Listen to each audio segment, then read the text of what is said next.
After coaching over 100 INFPs, I've seen this one habit come up again and again, but it's not your fault. It's just how our psyche is structured as INFPs. And the good news is that we can do something about it. As INFPs, we often let our feelings take the driver's seat. We get so wrapped up in our emotions that they start to dictate our actions or our inactions. Maybe you felt this too, like setting big plans, we get all excited about it.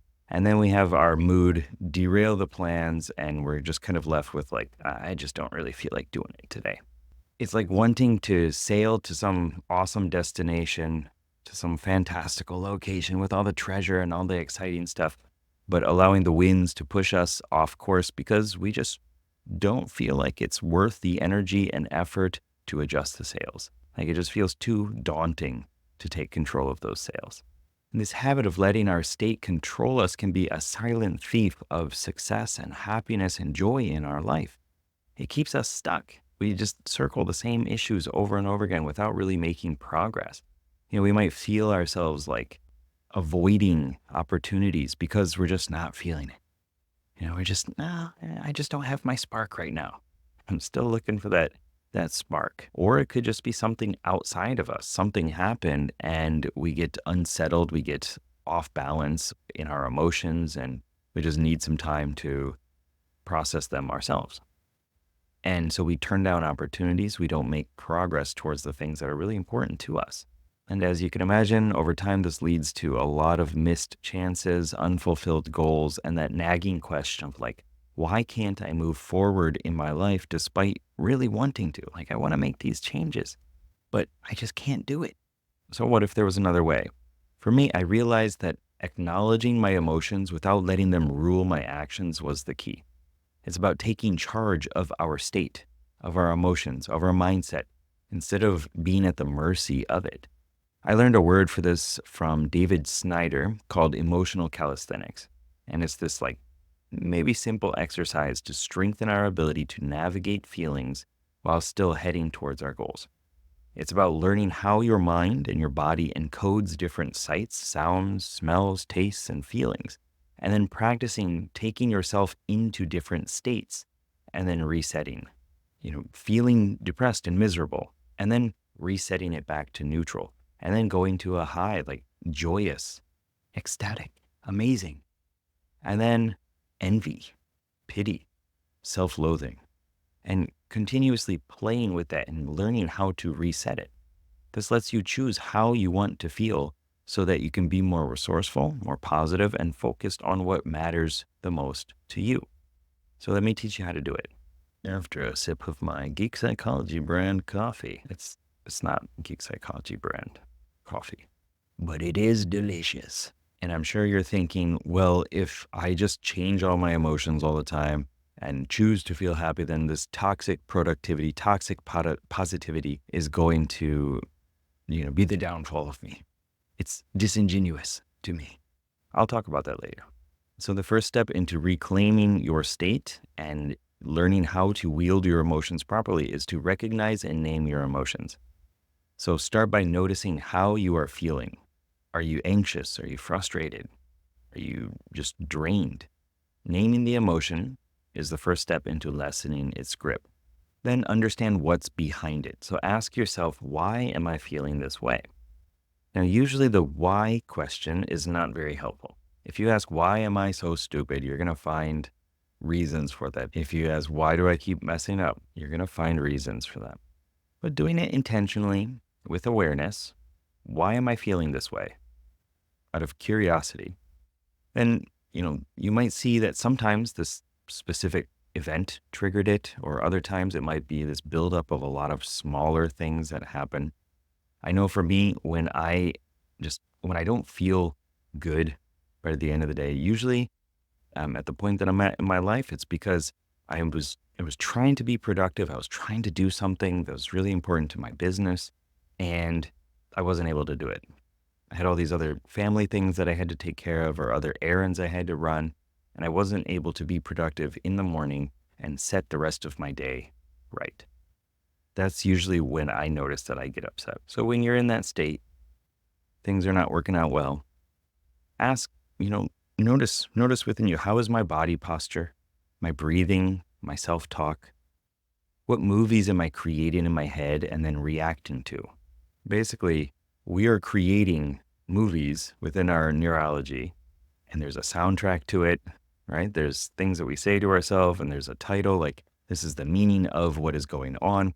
And we play this movie within our head. It depends on the thing, but the size might be different. And then we are reacting to that.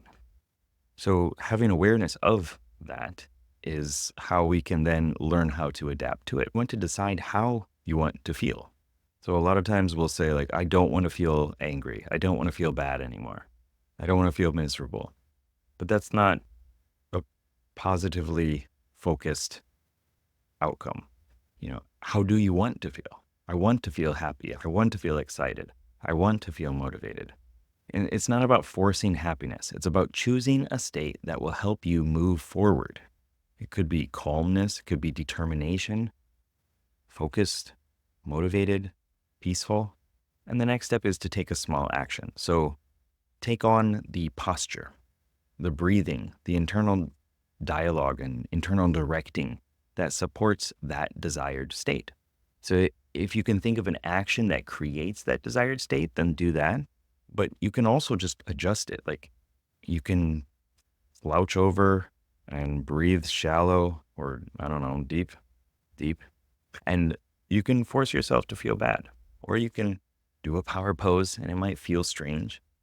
Put your shoulders back, put a smile on, and you will feel differently, right? But if there's some thing like some outside trigger that allows you to hijack that, then you can do that too. Maybe it's journaling your thoughts. Maybe it's just taking a short walk outside. That's something that I like to do a lot. Or listening to music, depending on the mood that you want to create. You can listen to certain types of music. I'm sure you know this. And next, reflect on the process. Ask yourself, what's the difference? Like, what's the difference between what you were saying, doing, and thinking in the desired state, and then also in the undesired state? That's the code to experiencing what you want, is noticing the difference between those and then shifting and adapting in order to match the desired state. And this process builds your emotional toolkit for future challenges. So when something big happens and you've experienced emotional calisthenics and you know how to control your state, when you need to turn it on, you can. Doesn't mean you have to, but it gives you the option to do so. And in my experience, I've noticed the more I've learned to adapt my state and control my state and be happy, the more that I wanted to continue doing that. And I didn't feel like those negative, sad emotions were necessary anymore. I learned my lessons from them and I was able to change. So let me share a really recent experience. I was preparing for this video and I woke up excited for it. And then I started like really preparing for it and getting all the slides ready and everything like that. And I just started feeling overwhelmed. I started doubting myself. I fumbled a few times.